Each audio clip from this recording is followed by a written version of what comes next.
It's the Metro on WDET. I'm Robyn, Vincent.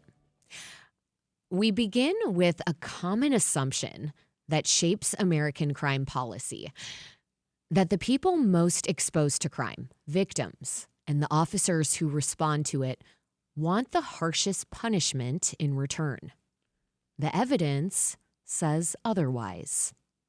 Crime victims, in survey after survey, favor rehabilitation over punishment, roughly 2-1. And now officers are saying something similar.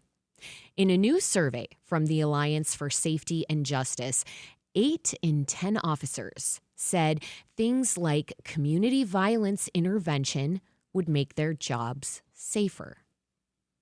So officers want neighborhood programs. They want clinicians on certain 911 calls. They want job training, therapy, and addiction treatment instead of long prison sentences. Why is that the view from inside law enforcement?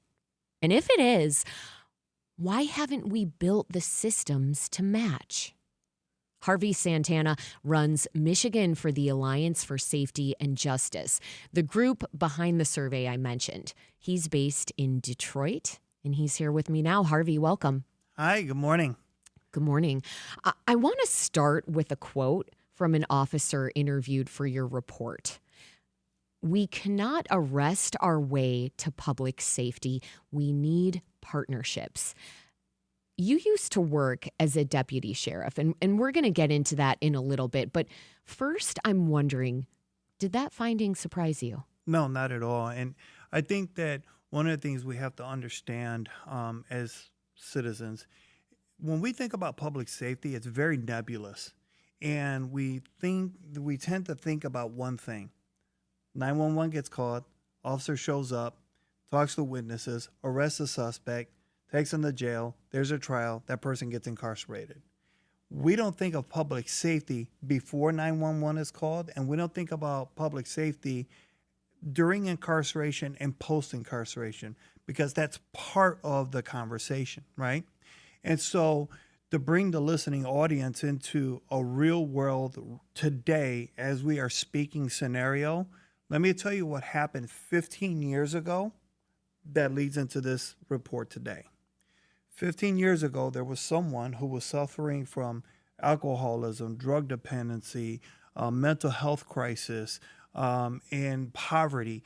And all of these things combined caused the person or led a person to crime. They committed an act. 911 was called.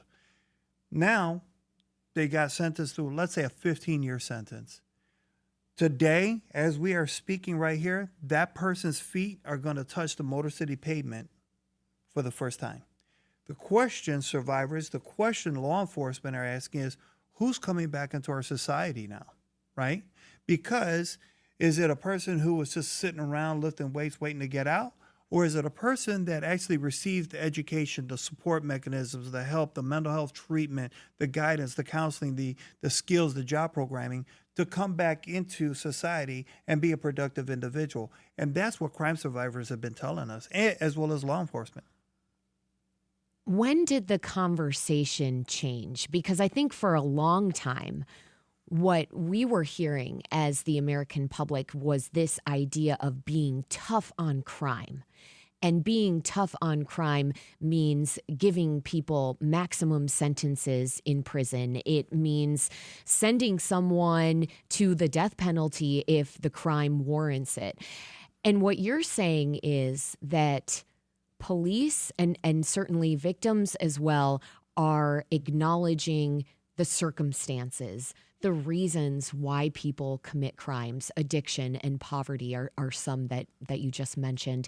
When did this conversation really start to change? I think we've gone in phases. So I think about 30-something years ago, when Bill Clinton passed the crime bill, people got excited about it. Prisons started to get built, and we thought that was the solution. We're going to lock our way out of crime. Well, we now know that didn't work. And so When I was a state lawmaker, Rick Snyder was the governor, and we had Republican leadership. At that time, there was no fear by Republican leadership to have a conversation about public safety and what it's going to take to reform our justice system to more accurately reflect where we are today as a society. Okay, and this is a Democrat that's giving compliments to the Republicans on how, You are a Democrat, yeah, right? A former and state lawmaker. and I'm giving, my former boss, Rick Snyder, because I worked for him for 2 years, and I'm giving the Republican leadership at that time the credit that they deserve for having these conversations and really moving forward on a lot of constructive and viable policy. I think what happened is that people got burnt out of doing it. And I think that it was very simplistic for some people to revert back to, we got to be strong on crime, we got to be tough on crime, and then accusing those who aren't of being soft on crime.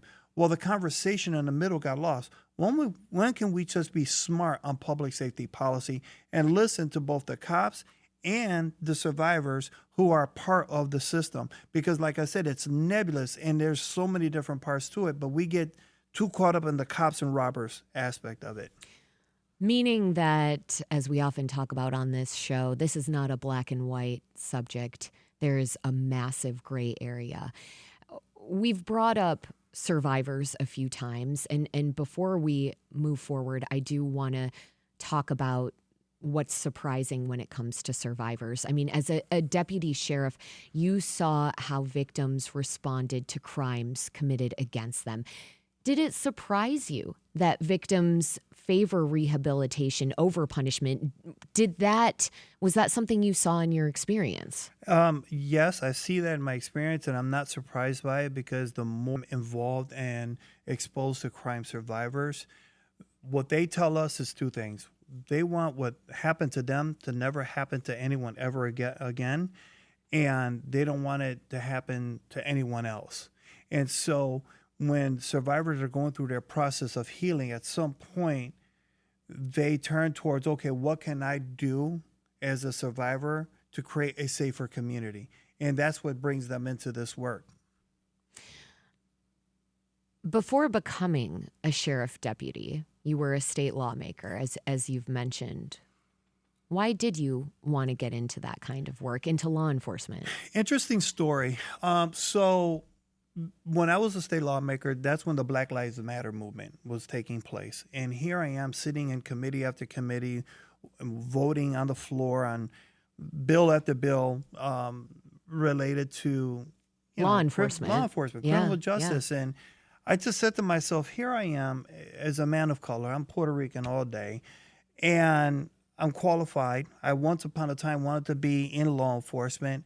And I says, you know what? I wouldn't be doing my part as a human being. I wouldn't be doing my part as a man of color, as a citizen of Detroit, if I didn't go and try to, participate in law enforcement, wear a badge, wear a uniform, and try to be better than what I saw. And I said, if I wanted to see change, then this is how I'm going to actively, participate in society and be part of that change. So it was an internal calling. You answered an internal calling, and I'm guessing there were some surprises that came after you answered that calling. Can you talk about what surprised you when you went into law enforcement? Were you prepared for what you saw and what you experienced? It's an interesting question because as it relates to the report justifies everything that I saw. It really goes hand in hand. I could tell you that, and I think I feel safe saying that about 60% of people that are inside of Wayne County jail, as an example, require mental health treatment. And there would be people in there that I saw, and I said to myself, my God, why are you here? You need to be in a different place where there's people that can help you, professional like psychiatrists and all of that. You don't need to be here. You don't need to be locked up. You need to be going through talk therapy and looking at medications that could potentially get things right from a chemical imbalance in your brain. And instead, you're in a cell. Yeah. And to that point, the amount of stress that an officer has to go through, right? Because if you have 65 people on your unit and this one individual is taking up all of your time, that means you're not paying attention to 64 other people because of this one individual who clearly needs to be in a psychiatric hospital under close supervision, not in, a county lockup. And it's a stress throughout the entire system because there's a lot of liabilities and everything else that goes to it. But that's the point of the report, which is public safety starts well before 911 is called. It starts with the mental health treatment that individual required and to address all of these issues in the system before that 911 is called, because by that time it's too late. Can we stay on this experience of trying to deal with someone who has major mental health issues, is undergoing a mental health crisis? What kind of mental gymnastics did you have to do? Did you have to compartmentalize? Did you try and talk to other deputies about this? Did it feel like there was a path forward, or did it feel really difficult because of the system that is in place? It was difficult no matter how you try to address it, because as officers, did we receive some training? Yeah, we received some training. They taught us the warning signs, and there's online trainings that the department offers, and we are obligated to do at that time. I'm no longer with the department, but when you see someone that is in distress, you try to cope with it as gently and as professionally as possible, and you try to de-escalate the situations. And you try to understand the environment that they're in and who's around them, because one person can agitate everybody else. Or in other cases, it turned out where you had some inmates who were like, look, Santana, don't worry about him. He's fine. He's just going through his thing. We got it. He doesn't bother us. So they self-police themselves, if you will. But it's difficult on the officers, and I want to focus on that, because imagine being a deputy that's working 18-hour shifts for days on end, and then you get to a unit and this is what's going on. This is what you have to deal with. There's no easy day. What do you now believe are the most important things that police officers do today? And what should we be taking off their shoulders? Well, I'll tell you, as it relates to this report, and what we discovered is that officers are responding to social issues that are well beyond their control. So they're responding to like alcoholism, poverty, homelessness. They're responding to issues related to mental health illness. And so that's a lot of stuff that we need to take off their shoulders so they can focus on investigating crime and deterring crime where possible. It's the Metro on WDET. I'm Robyn Vincent. My guest is Harvey Santana.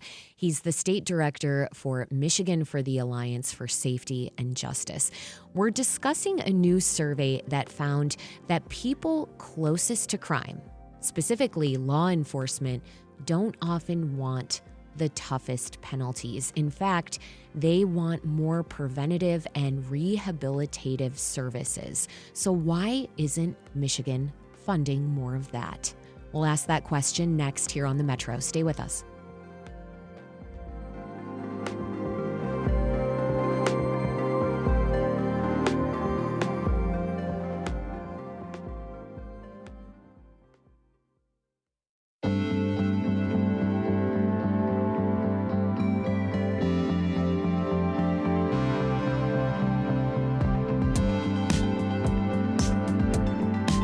It's the Metro on WDET. I'm Robyn Vincent. I'm speaking with Harvey Santana. He's the state director for Michigan for the Alliance for Safety and Justice. We've been discussing a new survey that found that people closest to crime, law enforcement, don't often want the toughest penalties. They actually want more preventative and rehabilitative services.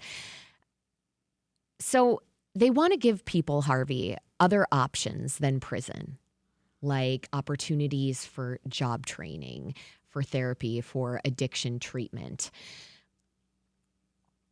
You said that the conversation has kind of ebbed and flowed about this. I'm wondering, though, do you think police have significantly changed their opinions on how to get to the roots of resolving crime and transgressive behavior since you were working in law enforcement? I think that the opinions of police officers, and I don't want to misstate anything, but I think that those opinions change over time because we have a lot of generational shifts that are occurring in law enforcement. So, for example, when Bill Clinton had his crime bill, that was almost 30 years ago. And that was pouring money into the criminal justice That's system right. in order to be tougher on crime, And essentially. so a lot of police officers that were my age at the time, guys that I graduated high school became police officers. Now they're all retiring out. So now you have a new generation of police officers that are coming in, and this new generation, let's be honest, they think differently. I struggle. I'm Generation X. I struggle to understand millennials and others, Hey, right? bless them for thinking differently, right? Touche, touche. And so now what has happened is that you have people from my generation that have retired, but now they're in leadership positions and they still have that mentality from long ago, and they're guiding public policy and they're guiding the ideas that lawmakers are adopting. I do want to understand what that exactly means, though, that they're thinking differently. What are some examples of the ways they're thinking differently? What I'm gathering from you is that they're thinking differently in the sense that they're seeing things more holistically, and they're also questioning authority, which is something that you of the Gen X generation didn't do. Yeah. So when you think about it, 30 years ago, if we had somebody that we knew in my neighborhood that had mental health issues, we just knew about it, right? We just knew this person was a little bit off. Today's generation, I think, had more exposure to this type of stuff because mental health has become such a bigger issue.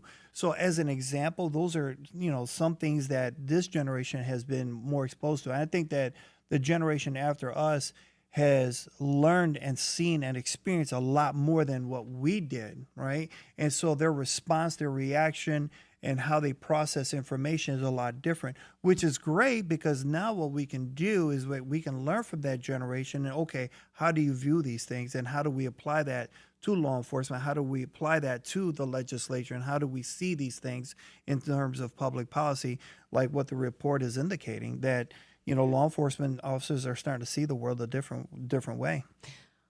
You talk about how you got into law enforcement after the killing of George Floyd. How much do you think that was a sea change, a pivotal moment in policing in terms of the type of people who said that they wanted to get into policing at that time and after that? I remember distinctly in my class at the Wayne County Sheriff's Office, there were quite a few people who were inspired as a result of everything that was happening at that time to be part of that change. And I think that moving forward, there's a lot of people who, for the very right reasons, want to become police officers to do a better job than what they've seen.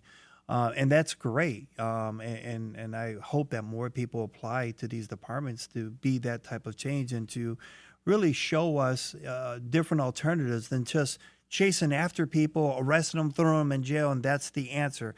I think that this newer generation really is bringing a plethora of ideas that we need to explore, and this report, lays out the groundwork for that.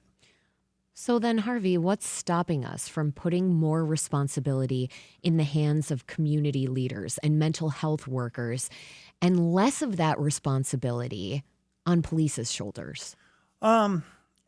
I think that we still have some old-fashioned thinking when it comes to lawmakers, and I think when it comes to opinion leaders. I think they're kind of stuck because they're comfortable there. And let's just be honest, change is very difficult because part of change is admitting that what we've been doing isn't correct. And so we need to look at alternatives. And that's why when community violence intervention, as an example, and trauma recovery centers started to develop in communities, people started seeing that, this does make a difference. There are partnership opportunities here. And a big shout out to Mary Sheffield, Mayor Mary Sheffield, and Todd Bettison for really embracing community violence intervention and trauma recovery centers.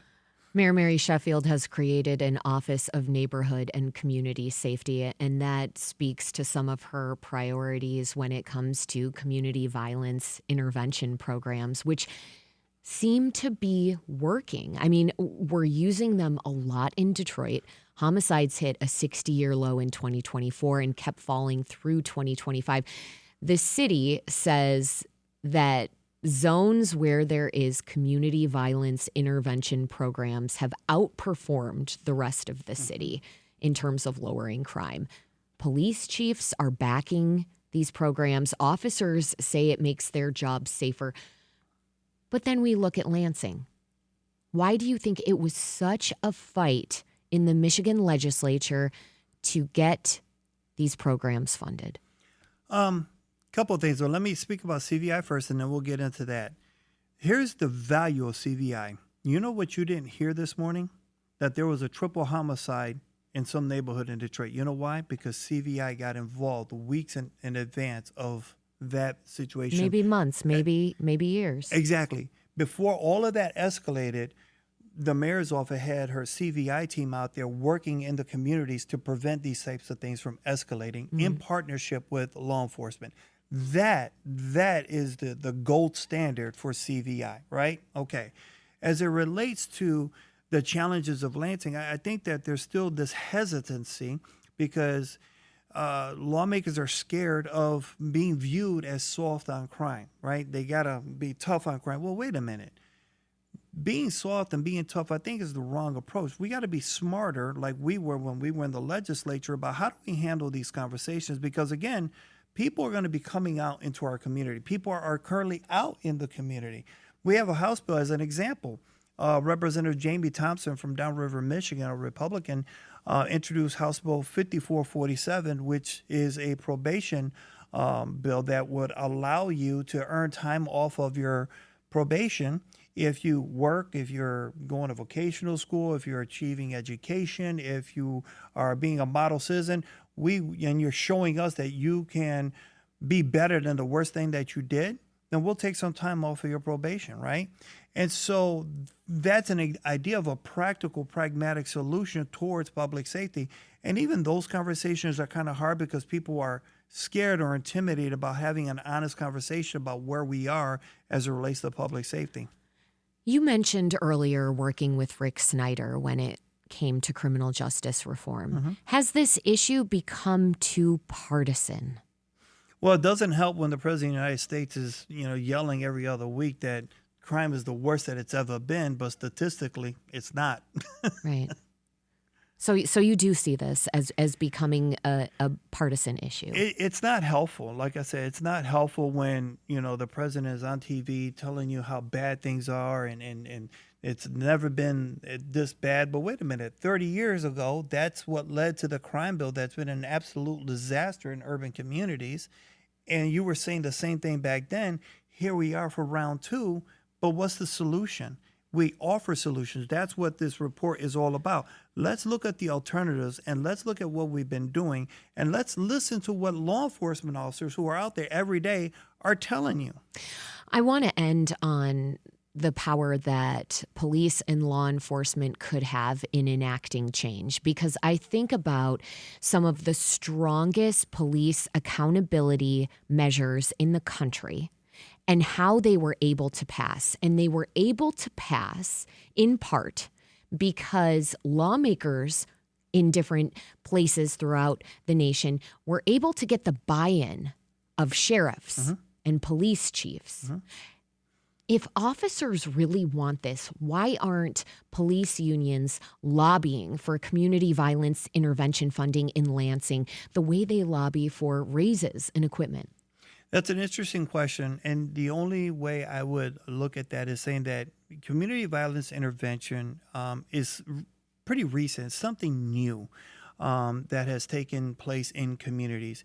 And I think only until it's around for a couple more cycles, if you will people really start looking at it and taking it more seriously, because the numbers are going to prove, look, violence is going down because CVI works. Violence is going down because we have leadership in, like with Mary Sheffield, and with Todd Bettison, who are really engaging in these programs. And once those stories get out there and get told, I think it becomes contagious with other departments, and they'll start catching on and start implementing. And then Lansing will follow suit. Harvey Santana is the state director for Michigan for the Alliance for Safety and Justice. Harvey, thank you so much. Thank you. It's the Metro on WDET. Coming up, Michigan will have a lot of new representatives across the metro area come November. We'll hear from a Democrat who hopes to represent West Bloomfield and Novi. That's next. Stay with us.